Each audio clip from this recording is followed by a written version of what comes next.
সমস্ত প্রশংসা শুকর এবং সুজুদ কেবলমাত্র রব্বে কাবার দরবারে, যে রব্বে কারীম আমাদের প্রতি দয়া করে মায়া করে অনুগ্রহ করে দুনিয়ার সব ধরনের ঝামেলা থেকে মুক্ত করে দুনিয়ার সর্বোৎকৃষ্ট স্থান মসজিদে এসে জুমার সালাত আদায়ের লক্ষ্যে বসে কিছু কথা শোনার তৌফিক দান করেছেন।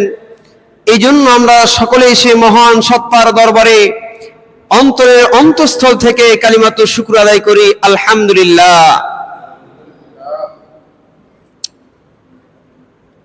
আপনারা জেনে আছেন আমাদের একেবারে সন্নিকটে একটি বড় ইবাদত রয়েছে, যেটিকে আরবি ভাষায় বলা হয় উদহিয়া এবং বাংলাতে বলা হয় জবেহ।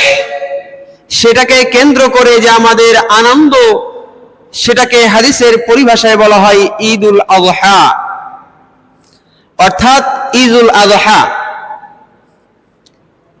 আমাদের একেবারে সন্নিকটে এসে গেছে। এই ঈদুল আযহা যে ইবাদতটি রয়েছে, এই ইবাদতটি সম্পর্কে আজকে সংক্ষিপ্তভাবে আলোচনা করার চেষ্টা করব ইনশাআল্লাহ। মুহতারাম হাজিরিন, এই বিষয়ে আলোচনার জন্য আমি আপনাদের সহজে যেন বোধগম্য হয়ে যায়, এই জন্য আজকের এই আলোচনাটিকে আমি 3 ভাগে ভাগ করে নেব। প্রথম যে ভাগ সেটি হলো এই উদহিয়া অর্থাৎ কুরবানির সংক্ষিপ্ত ইতিহাস এবং তাৎপর্য। 2 নম্বর, এই কুরবানি করলে মহান রব্বুল আলামিনের পক্ষ থেকে আমাদের জন্য কি পুরস্কার রয়েছে, আর আমরা যদি অবহেলা করে অলসতাবশত বা কৃপণতার দরুন এই ইবাদত থেকে বঞ্চিত হয়ে যাই, তাহলে সে মহান রবের পক্ষ থেকে কি শাস্তির ব্যবস্থা রয়েছে সেটি নিয়ে আলোচনা করব। 3 নম্বর যে বিষয়টি নিয়ে আলোচনা করব সেটি হলো এই ইবাদতকে মহান রবের কাছে কবুল করার জন্য আমাদের কি করতে হবে এবং কি জানতে হবে। আমরা সবাই ঠিক করলাম, ওই নির্দিষ্ট টাইমেই করলাম, কিন্তু কিভাবে করলে এটা মহান রবের কাছে গৃহীত হবে, কবুল হবে, সেই পথ পদ্ধতি যদি আমরা জেনে না করতে পারি, তাহলে আমাদের এই ইবাদত আর ইবাদত থাকবে না, শুধুমাত্র গোশত খাওয়াই হয়ে যাবে। আল্লাহ আমাদের সবাইকে হেফাজত করুন। এই জন্য আপনারা যারা আগে আসতে পেরেছেন, আপনাদের জন্য অনেক মোবারকবাদ। আপনারা সৌভাগ্যবান যে হতে পারে আপনার একটি মাসআলা জানা ছিল না, যার দরুন আপনার এই লাখ টাকার কুরবানিটা অযথা হয়ে যেত, বেকার হয়ে যেত, নষ্ট হয়ে যেত। কিন্তু আপনি আগে আসতে পেরেছেন, কিছু মাসআলা মাসাইল জানতে পারবেন। এটা মহান রবের একটা বিশেষ অনুগ্রহ ছাড়া কিছুই নয়। সম্মানিত হাজিরিন, এই কুরবানির প্রথম যে আলোচনার বিষয়বস্তুটি রেখেছি সেটি হলো এই কুরবানির সংক্ষিপ্ত ইতিহাস এবং তার তাৎপর্য।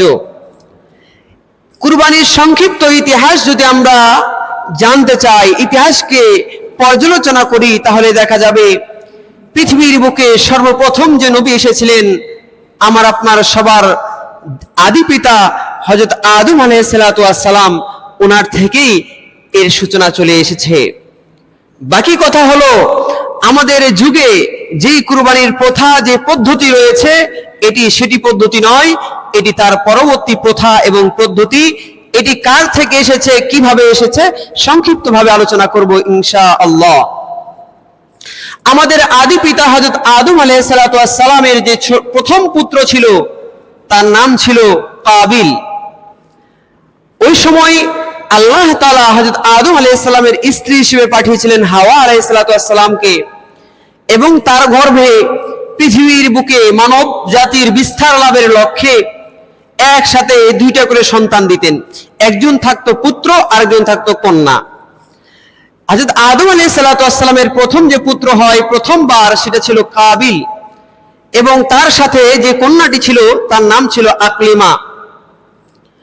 এর পরবর্তীতে যখন হযরত আদম আলাইহিস সালামের আবারও সন্তান হয়, সে সন্তানের পুত্র সন্তানের নাম ছিল হাবিল এবং কন্যা সন্তানটির নাম ছিল লুবাদা। ওই সময় শরীয়ত ছিল এখন তো আপন ভাই বোন বিবাহ বৈধ নয়, কিন্তু ওই সময় তো আপন ভাই বোন ছাড়া ভিন্ন কোনো পথও ছিল না। এই জন্য আদম আলাইহিসসালামের শরীয়তের পদ্ধতি ছিল, প্রথমবার যে বোন জন্ম নিয়েছে তার বিবাহ হবে দ্বিতীয়বার ভাইয়ের সাথে, দ্বিতীয়বার যে বোন জন্ম নিয়েছে তার বিবাহ হবে প্রথমবার যে জন্ম নিয়েছে ভাই তার সাথে।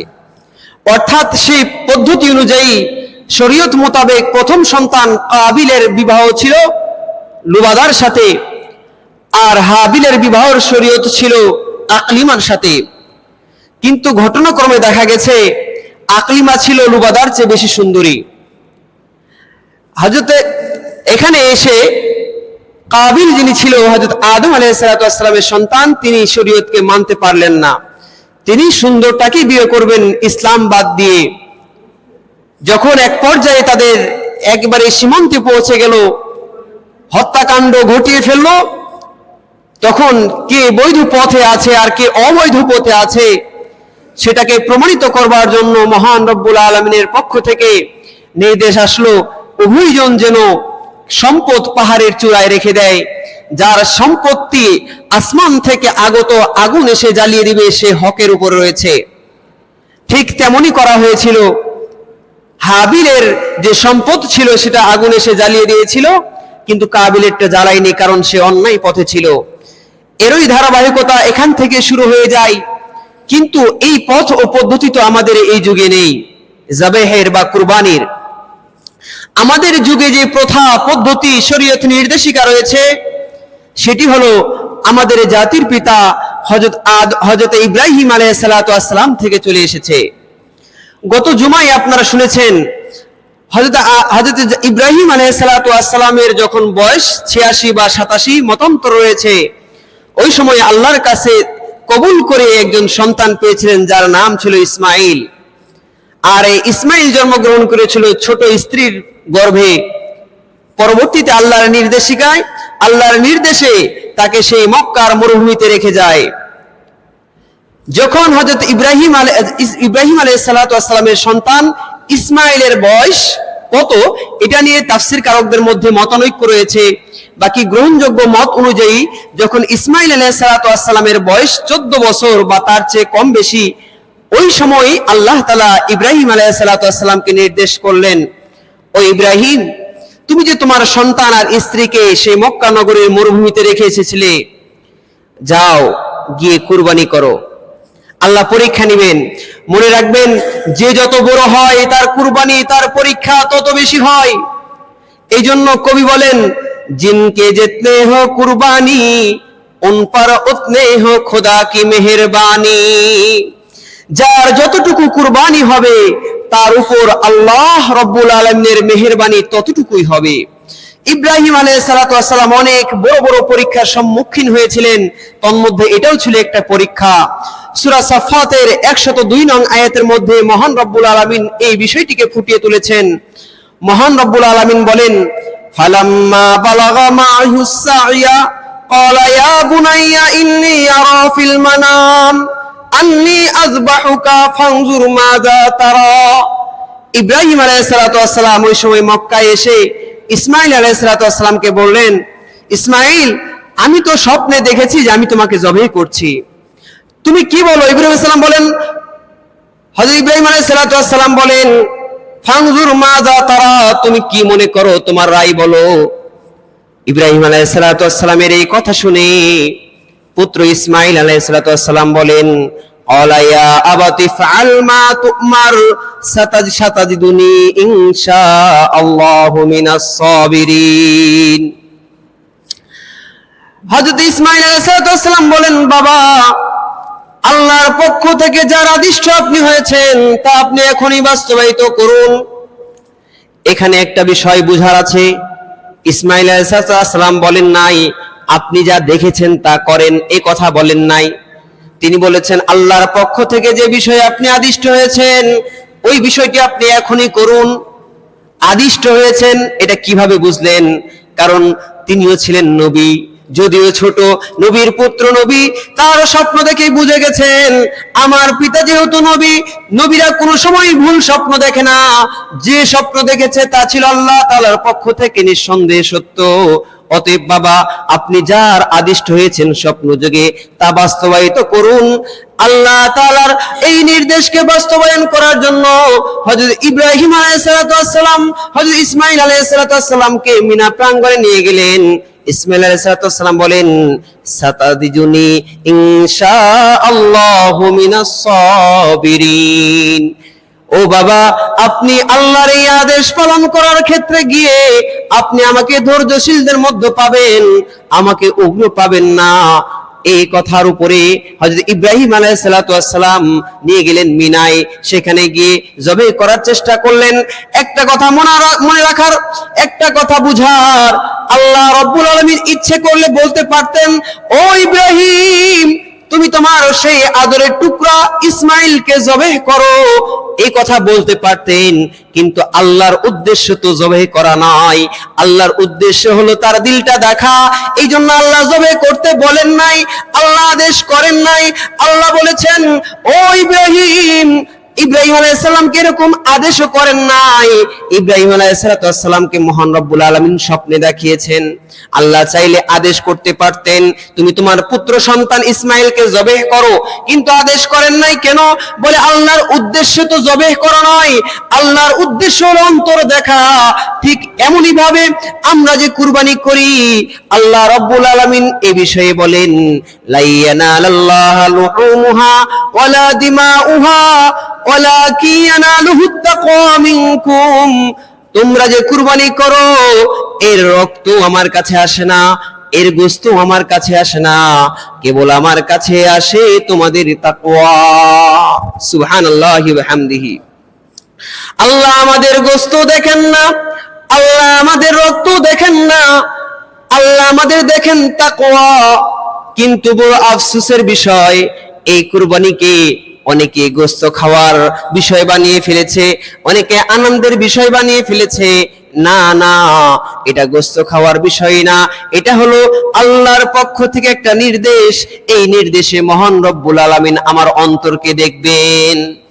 এই জন্য মনে রাখতে হবে, ইবাদত করবার ক্ষেত্রে দুইটি বিষয় খুবই লক্ষণীয়। এই দুইটা বিষয় যদি না পাওয়া যায়, তাহলে আমার আপনার ইবাদত আল্লাহর কাছে গৃহীত হবে না। সেই দুইটা বিষয় কি? এক নাম্বার হলো ইখলাস। এক নাম্বার হলো ইখলাস। এই ইখলাসের ক্ষেত্রে যদি ঘাটতি চলে আসে, তাহলে কিন্তু আমার আপনার ইবাদত আল্লাহর কাছে গৃহীত হবে না। এই জন্য মহান রব্বুল আলামিন পবিত্র কোরআনের মধ্যে ইরশাদ করেছেন, ইন্না সালাতি ওয়া নুসুকি ওয়া মাহইয়ায়া ওয়া মামাতি লিল্লাহি রাব্বিল আলামিন। আল্লাহ বলেন, ও মুহাম্মদ, কুল, আপনি বলে দেন, ইন্না সালাতি, আমার সালাত, আমার নামাজ, ওয়া নুসুকি, আমার কুরবানি, ইন্না সালাতি ওয়া নুসুকি ওয়া মাহইয়ায়া, আমার জীবন, ওয়া মামাতি, এবং আমার মৃত্যু, সবকিছু কার জন্য? জোরে বলেন, আল্লাহর জন্য। এটা হলো তাকওয়ার বিষয়, এটা হলো অন্তরের বিষয়, এটা দেখার বিষয় নয়। কিন্তু আমাদের অবস্থা এখন দেখা যায়, আমরা যখন বাজারে যাই গরুটা ক্রয় করার জন্য, তখন দেখি, আরে আমার পাশের ঘর কিনেছে 1 লক্ষ টাকা দিয়ে, তার চেয়ে সম্পদ তো আমার বেশি আছে, আমি যদি এর চেয়ে কম টাকায় ক্রয় করি, তাহলে মানুষে কি বলবে? এখানে কি তাকওয়া থাকলো না? লোক দেখানো চলে এসেছে। এখানে তাকওয়া আর নেই, এখানে রিয়া চলে এসেছে, যেটাকে ছোট শিরক বলে। এই জন্য ভাই ও বন্ধুরা, আমাদেরকে মনে রাখতে হবে, এই ইবাদতের ক্ষেত্রে দুইটি বিষয় যে লক্ষণীয়, তার মধ্যে একটা হলো ইখলাস। আমার ইখলাস কি আছে এখানে? আমি কি জন্য কুরবানি করছি? ইব্রাহিম আলাইহিস সালামের ইখলাস ছিল, এই সম্পদ আমার একমাত্র আদরের টুকরা ইসমাইল আল্লাহ আমাকে দিয়েছেন, আল্লাহ আদেশ করছেন, এখানে কোনো ভাবার নাই, এখানে কোনো চিন্তা করার নেই। আল্লাহ বলেছেন তুমি জবেহ করো, স্বপ্নে দেখিয়েছেন, সাথে সাথে তিনি জবেহের জন্য চলে গিয়েছেন। ইসমাইলকে যখন শুয়েছেন, ছুরি চালাইতেছেন, অনেক বড় বিস্তারিত ঘটনা, আমি একেবারে সংক্ষিপ্ত ভাবে বলছি, এর পরবর্তী জরুরি মাসাইল গুলো শোনার দরকার আছে। এই জন্য যখন শুয়াইয়া হযরত ইসমাইল আলাইহিস সালামের গলার উপরে ছুরি চালাইতেছেন, খুব চেষ্টা চালাইতেছে, খুব চেষ্টা চালাইতেছে। ইসমাইল আলাইহিস সালামের এই দৃশ্য দেখে, ইব্রাহিম আলাইহিস সালামের এই দৃশ্য দেখে, যে 87 বছর বয়সে একমাত্র আদরের টুকরা সন্তানকে পেয়েও যখন আল্লাহর আদেশ এসেছে, এই সময় আর কোনো ভাবনার নাই, এই সময় আর কোনো চিন্তার কোনো বিষয় নাই, আল্লাহর আদেশকে মানার জন্য স্বতঃস্ফূর্তভাবে তৈরি হয়ে গেছে। ইসমাইল আলাইহিস সালামের এই প্রস্তুতি, হযরত ইব্রাহিম আলাইহিস সালামের এই কাজ দেখে আকাশের ফেরেশতারা পর্যন্ত কান্না করতে লেগেছে। আর এই 87 বছর বয়সে একমাত্র সন্তান পেয়েও যখন আল্লাহর পক্ষ থেকে আদেশ এসেছে, আর কোনো বিষয় দেখার নাই, আল্লাহর আদেশকে পালন করতে হবে।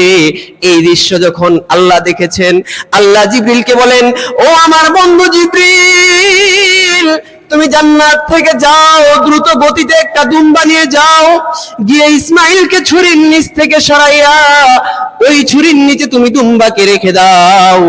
আল্লাহ তাআলার আদেশে ওই ছুরির নিচে ইসমাইলকে সরাইয়া আল্লাহর জিবরিল ওই জায়গায় দুম্বা রেখে দিয়েছেন। দুম্বা জবে হয়ে গেছে, ইসমাইল আলাইহিস সালাম জবে হয়নি, আল্লাহ বাঁচিয়ে দিয়েছেন।